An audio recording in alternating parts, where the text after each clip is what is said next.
More and more people are looking for meaning and deeper connection outside of the traditional avenues that the Western world has normalized. The precipitous decline in congregational participation seems to stem from an overall distrust in these monolithic institutions, with all of the well-documented cases of trauma induced from being involved in traditional religions and all of the restrictions, prejudices, fear-mongering, indoctrination, and sometimes abuse and manipulation that come with it. It's no wonder why people are abandoning the pews in droves. Organized religion has a long and quite detailed history of persecuting those who fall outside of the parameters of what they consider to be pure. This ecclesiastical othering has been chiefly responsible for genocide, wars, disenfranchisement, bigotry, slavery, human trafficking, the destruction of valuable historical artifacts and information, the burning of innocent people at the stake, and other barbaric and degenerate exploits. Today, in the developed areas of the world, such obvious nefarious practices are less common. However, the insidiousness has now manifested in the form of economic exploitation and the financial ruin of well-meaning and trusting people. The ancient tithing system, supposedly based on the law of compensation, can be traced as far back as Mesopotamia, where it was more akin to taxes.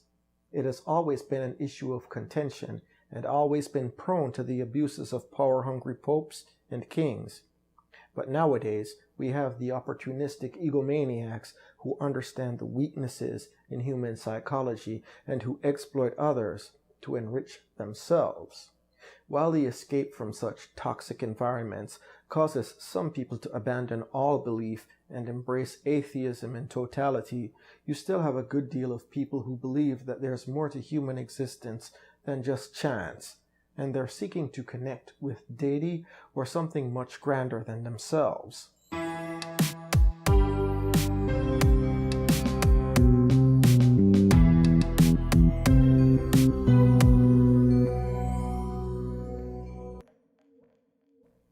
Among some of the routes these disillusioned people take after severing ties with whichever institution they were a part of is to venture into one of the other contemporaneous major organized religions, or some other mainstream spiritual practices, perhaps because it is comfortable and familiar.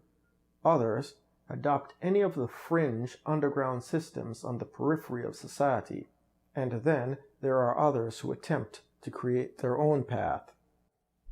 Some of the more mainstream avenues that people turn to are esoteric fraternities and New Age-esque spiritual traditions, but upon deeper examination, come to find that some of these paths have their own troubled history with propagating bigotry and less than illumined attitudes towards people of different ethnicities. I find it peculiar that even within the Western mystery tradition, where some branches study ancient Egypt, which is in Africa, and study the mathematics, alchemy, and sciences that were preserved and were thriving during the Islamic Golden Age before being reintroduced into Europe during the Italian Renaissance. Within these branches of the WMT, you have historical figures that discriminated against the very descendants of the people they claimed to esteem so highly. Why is that? Second of all, some esoteric groups also have ties to the very religious traditions that these disenfranchised seekers were trying to distance themselves from in the beginning, albeit the doctrine is explained in a richer and more comprehensible way, and while that connection to something familiar for some might provide a reinvigoration of faith from looking at these ideologies from a fresh perspective, it might be disheartening for others to end up in the same place that they started from. Fortunately, in some instances, attitudes in modern times are changing and are becoming more in alignment with their stated purposes, but unfortunately, in other instances, the occult has become a pipeline into extremism and bigotry. That being said, some people don't want the hassle, the politics, or the bureaucracy, and can you blame them? So, you have yet another group of folks that do away with anything remotely resembling big organizations and opt instead to seek out smaller niche groups that they feel are more embracing. Due to technological advancement, we have the advent of the greater accessibility to DNA testing, and with the internet comes the availability of swaths of historical information previously inaccessible to those without access to a good library or university. So, with these tools in modern times, we see a wave of people re-examining their ancestral heritage, whether that comes in the form of visiting ancestral lands that westernized minority groups have been displaced from, or adopting the spiritual customs there, or reinterpreting ancient traditions based on archaeological and historical evidence, oftentimes infusing it with modern-day sensibilities. When it comes to some of these ancestral practices, quite often variants of them exist on the fringes of society and in the underground. Furthermore, certain practices are still either banned or shunned in many countries due to religious biases, and its proponents face extreme stigmatization. Some examples of these fringe practices are as follows. Within the African diaspora, we have the varieties of obia from the Akan tradition existing in Jamaica, Barbados, the Bahamas, and other islands in the Greater and Lesser Antilles. There is Santeria in Hispanic countries like Cuba and Puerto Rico, and of course, varieties of voodoo in Haiti, Louisiana, Dominica, and Cuba, and candomblé in Brazil. Thankfully, now that we're in the age of information, a few of these traditions, which historically tend to be closed off to outsiders due to persecution and other factors, are opening up with some regards, and that's a good thing, because quite similar to the effects of prohibition with closed practices, for the common person who hasn't been initiated into them, there is no clear way to differentiate which ones are legitimate and which ones are potentially harmful. Even within religious practices that you would expect to be mainstream, such as Rastafarianism in Jamaica, you'll see a history of severe discrimination and persecution since its groundation, with attitudes towards Rastafarians slowly changing for the better.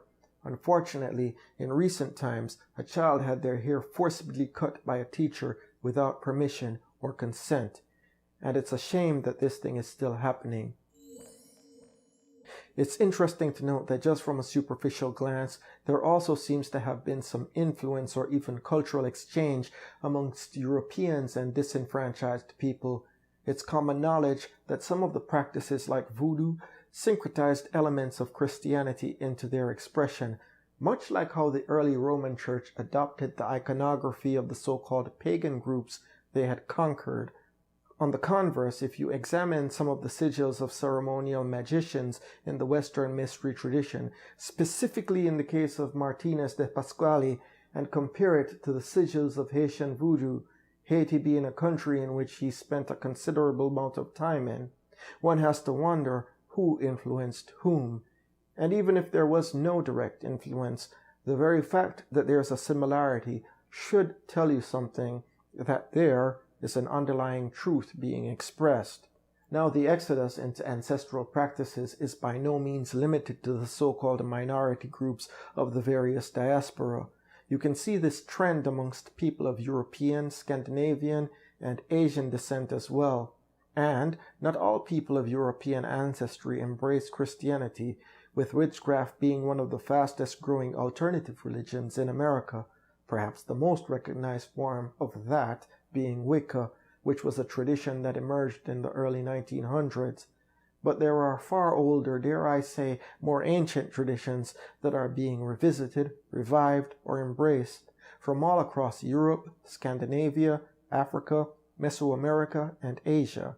For example, the author, blogger, and deck creator Benabel Wen speaks about Taoist magical practices on her YouTube channel, and I find that interesting. There is something deeply fulfilling about following a path that you've chosen for yourself, that you haven't been coerced into without the ever-present fear of being ostracized from your family or your community, and without the fear of suffering eternal damnation if you didn't. Rant over for now, and with that out of the way, what I say next is very important. There is value in all systems, including organized religion, and I'm by no means advocating abolishing the church, the mosque, the synagogue, or anything like that, or even recommending leaving it if you sincerely find solace and inspiration there.